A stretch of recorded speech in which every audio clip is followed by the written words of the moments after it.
नमस्कार। भाग्योदय विचार प्रवाह श्रृंखला के 75 चरण पूरे हो गए। 76वां क्रम है। आज 7 नवंबर रविवार का दिवस। रविवासरीय चर्चा आरंभ करता हूं। उधर दैनिक श्रृंखला भी चल रही है, युग ऋषि विचार श्रृंखला के नाम से। भाग्योदय विचार प्रवाह श्रृंखला में आपका अभिनंदन। आज मैं मन की अपार शक्ति की चर्चा करूंगा। मनोबली लोग जीवन में बहुत कुछ कर जाते हैं, सामान्य स्थितियों में रहते हुए भी। कहा गया कि मन की शक्ति का कोई पारावार नहीं, वह अपरंपार है। वह दिखती नहीं है, लेकिन दुनिया के हर व्यक्ति की सफलता में मन का योगदान सर्वाधिक होता है। शरीर, ये काया उस सफलता का माध्यम बनती है, शरीर माध्यम बनता है। शरीर स्थूल है तो मन सूक्ष्म। स्थूल माने दिखने वाला, सूक्ष्म यानी नहीं दिखने वाला, लेकिन वह होता है। स्थूल से ज्यादा ताकत सूक्ष्म की कही गई। कारण तत्व की शक्ति उससे भी ज्यादा होती है। आज हम कारण की बात नहीं कर रहे, आज हम सूक्ष्म की बात कर रहे हैं, मन की बात कर रहे हैं, मन की ताकत की बात। आइए थोड़ा जानें मन की शक्ति और उसके करिश्मे। साधारण लोग शरीर को ही सब कुछ मान लेते हैं, शरीर की ताकत को ही सर्वोपरि समझ लेते हैं।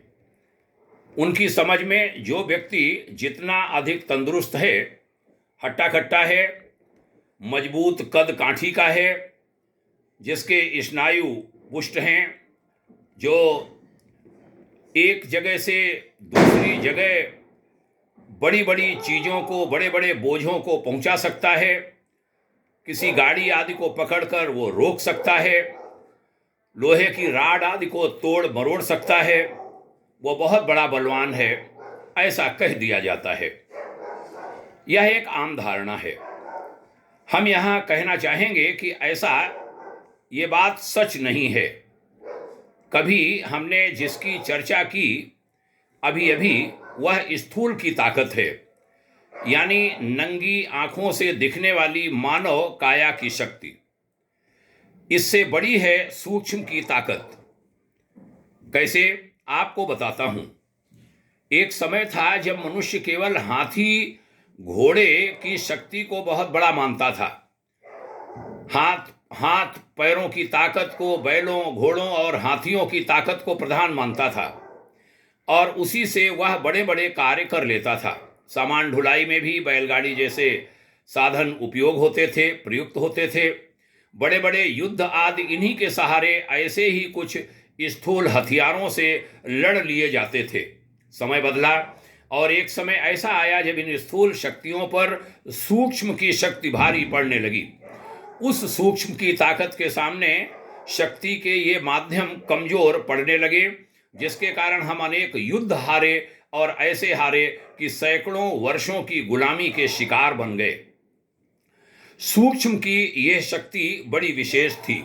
इसके कारण वह वजन जो सैकड़ों आदमी मिलकर उठाते, या जिसमें अनेक हाथियों, घोड़ों, बैलगाड़ियों इत्यादि का सहारा लेना पड़ता, भाप जैसी सूक्ष्म वस्तु का ज्ञान होने के बाद उनसे बने यंत्रों की सहायता से एक अकेला मनुष्य हजारों हजार टन वजन की वस्तुओं को उठाने, हटाने और दूसरी जगहों पर पहुंचाने में समर्थ हो गया।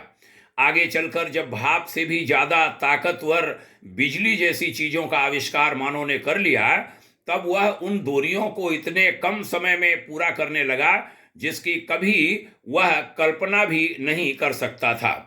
इन सभी सूक्ष्म यानी आंखों से नहीं दिखने वाली शक्ति के सहारे 21वीं सदी के मानव के लिए विशालकाय दुनिया एक छोटा सा गांव बन गई। कालांतर में कंप्यूटर और मोबाइल तथा इंटरनेट आदि का युग आ जाने के बाद तो संसार कुछ ऐसा हो गया मानो सब कुछ पास आ गया हो। 50,000 किलोमीटर दूर बैठे आदमी कुछ यूं बात करते दिखलाई पड़ते हैं जैसे वे अगल बगल के कमरे में बैठे बात कर रहे हों। सब एक दूसरे को देखकर बात करने लगे, अति निकट आने लगे।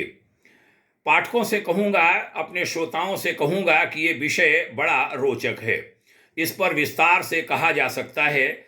यहाँ विषय को निष्कर्ष की ओर ले जाते हुए सांकेतिक रूप से हम कहना चाहेंगे कि जब हम हाथों से कोई काम करते हैं तब ये मान लेते हैं कि अमुक काम मेरे हाथों की ताकत से संपन्न हुआ।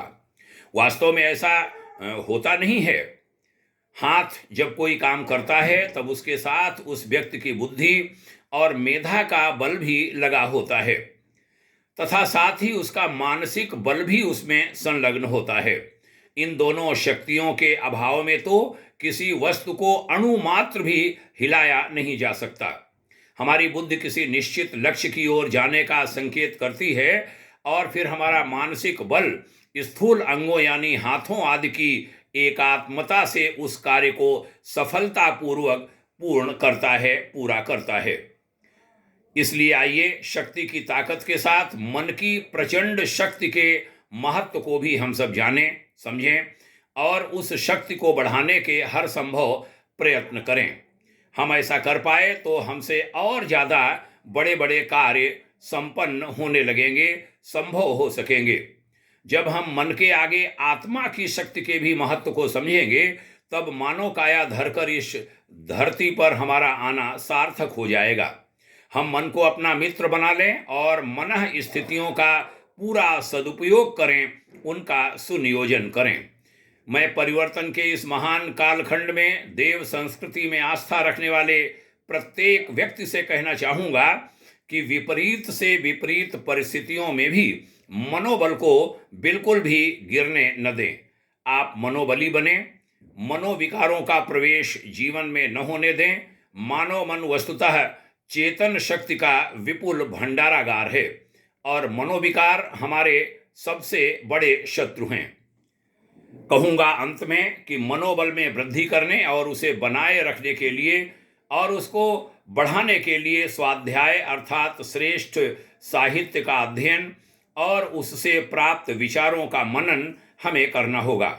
हमारे मार्गदर्शक पूज्य श्रेष्ठ आचार्य श्री राम शर्मा जी ने कहा था, इस समय अधिकांश लोगों में मानसिक असंतुलन का होना स्वास्थ्य संकट का तथा अनेक समस्याओं का मूल कारण है।